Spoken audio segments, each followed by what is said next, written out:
This is an introduction to the PatchMap add-in to my Geotab. We're not trying to duplicate, we're trying to enhance and incorporate the functions that already exist in Geotab. So if you're doing any vehicle diagnostics or anything besides wanting to see the tracks and the routes and the vehicles in PatchMap, then you'll be using either the My Geotab base product or one of the add-ins, presumably. This is the map that you would typically see when you open up. We have two vehicles. If I was to check that one, for instance, it would take me to that location in Alberta. If I wanted to change that to the patch map, I simply hit that icon up there, and I see the same thing pretty much in a little different way. The icons are slightly different. The test zone, we have a test zone there so that we can tell whether we're going from zone to zone, etc. So those zones are pulled from the My Geotab base. When you create a zone here, it takes and builds it, and you can see it in here. Now, if I want to do any kind of map search, we have a map search tool and create a route, and we can create route about 3 different ways. There's different layers that can be turned on and off, and we save places that you've searched for so that you can put them into the kitty and bring them up when you so choose to do again.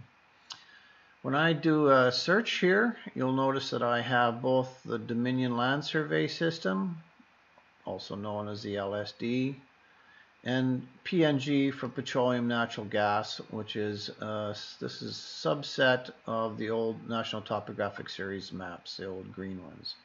So you would just punch them in similar to what you see on the side, no leading zeros. In BC, all wells are known by their surface location.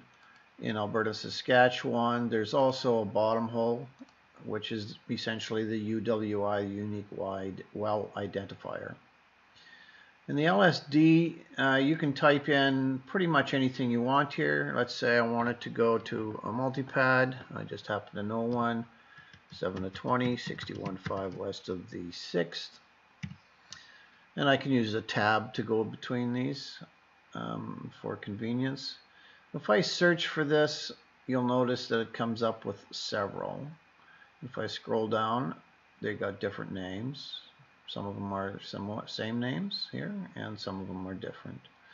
Now what happens here, this is the original well, as it turns out, and then these are different zones, and there can be seen from the fact that it's got the same license number as the other one, but the 02, 03, these are the instances of the zones that they pass through on the same well license.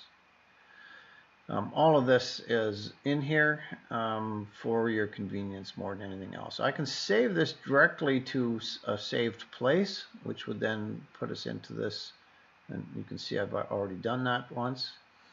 When I click on it, it will move around on different ones here. It'll move around on the pad to different actual wellheads.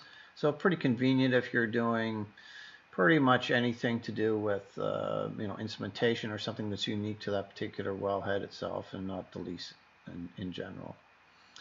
Now if I want to route to one of those locations, I just set this here, set as a route destination, and it opens up the Create Route tab, which is the same thing as if I hit this, it would open up this.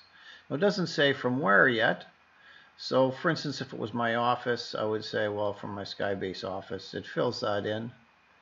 I would say get route. It actually gets the route, optimizes it on the screen so you can see where it goes. I can view the directions of it. I can create via points, by the way. I can view directions. There's the directions, which I can then print. And we can also email an active map right to a user in the field or someone who has left the office already.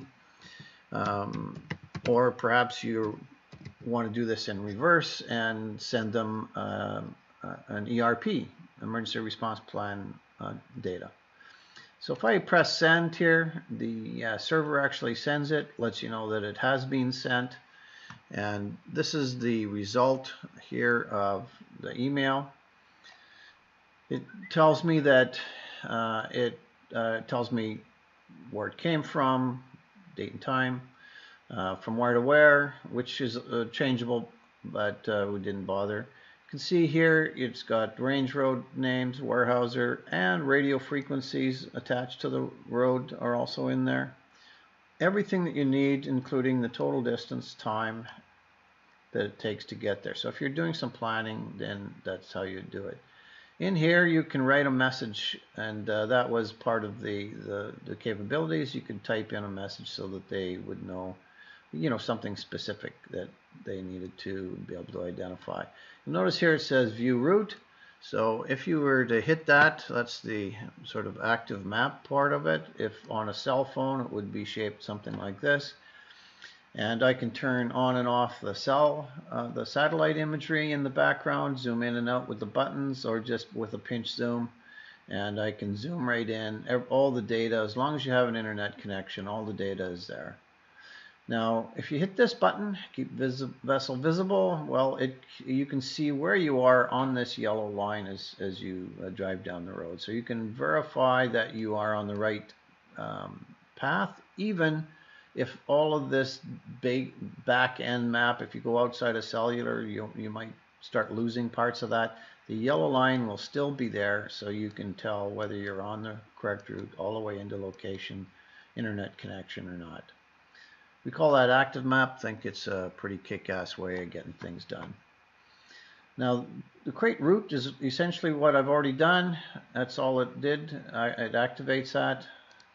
I can choose different layers to be on. I can choose the imagery, just like you were seeing before, a couple of different versions, even the Google map, base map.